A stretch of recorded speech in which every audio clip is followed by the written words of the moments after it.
In this video, we are going to be discussing how to handle churn. And I believe that a good place to start with this topic is by going over what exactly is churn.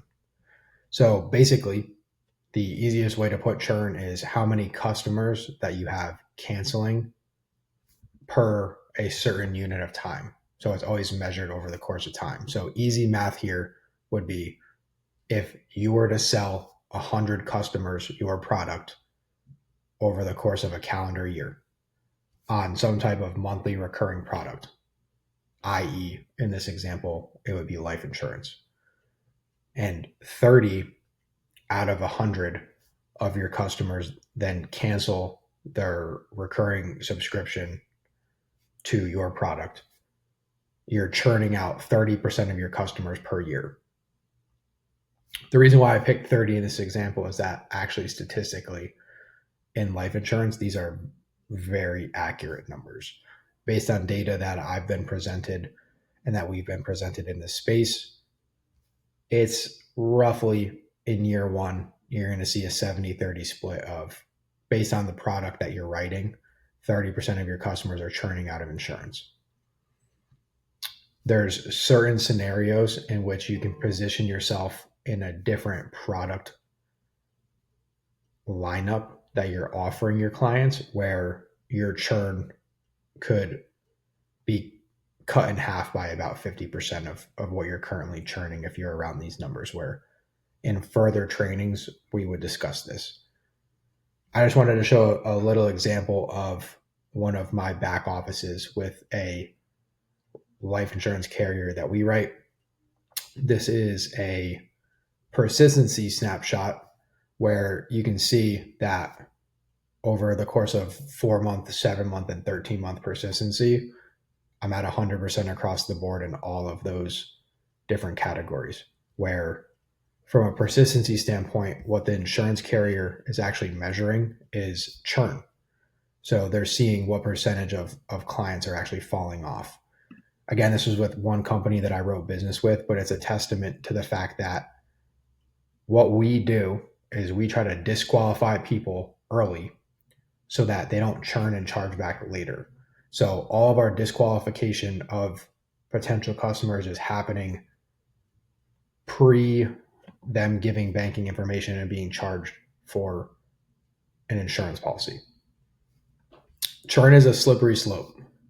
So if you don't have a system to help minimize this, this is going to pass down. I want you to think like bad habits from parents being passed down to children. That's effectively what's going to happen within the life insurance agency model. If you don't solve your churn problem, the process that you're going to be teaching your agents is going to be indirectly causing churn, where you might be sitting and thinking, there's no way I'm teaching them the right things to do, which is true. You're teaching them how to sell and how to close business. But if the process by which they're abiding to is causing churn in your book of business via what they're being taught, they're going to then, at some arbitrary date down the road, it's not going to be an initial problem, but they're going to be experiencing the same churn problem maybe 3, 4, 6, 8, 12 months later. So it's just a delay of a current problem that you're facing now that you need to solve. And then it's going to amplify at a much bigger magnitude if you're in an advanced based life insurance agency where chargebacks are going to pile up aggressively because of the delay of the system and the process that was taught to the newest agent, which indirectly over the course of several months or a year even created this churn problem in their book. And again, after all, they're learning the skill directly from you, right? So indirectly, that's being passed to them. So what did we do and what do we help with in terms of combating churn?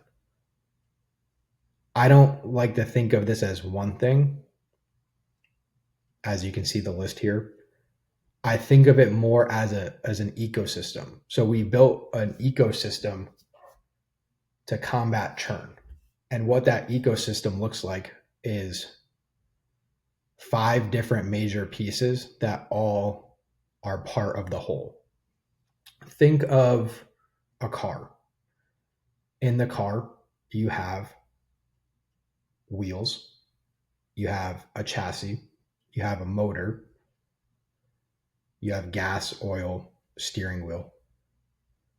All of those fundamental pieces come together because without gas, the engine won't turn on. Without engine, there's not power to move the vehicle forward. Without wheels, there's not a surface for the car to actually roll on to be able to actually transport you from point A to point B. Without the axis and the chassis, the wheels aren't operating in unison. So the wheels might be there, but they're not connected and working towards the same goal, right? So everything works together like an ecosystem, just like this process that we've built out in terms of an actual agency infrastructure that we believe is mandatory for an agency to win. The first piece being targeted advertising. You need to know who you're going after through one product, one channel, one avatar.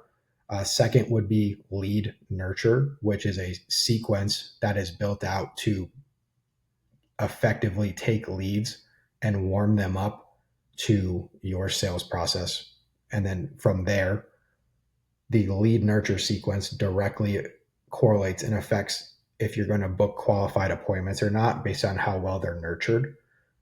So talking to quality and qualified appointments, from there transitioning into a sales call that has a repeatable, predictable sales process that is battle tested and proven to drive applications.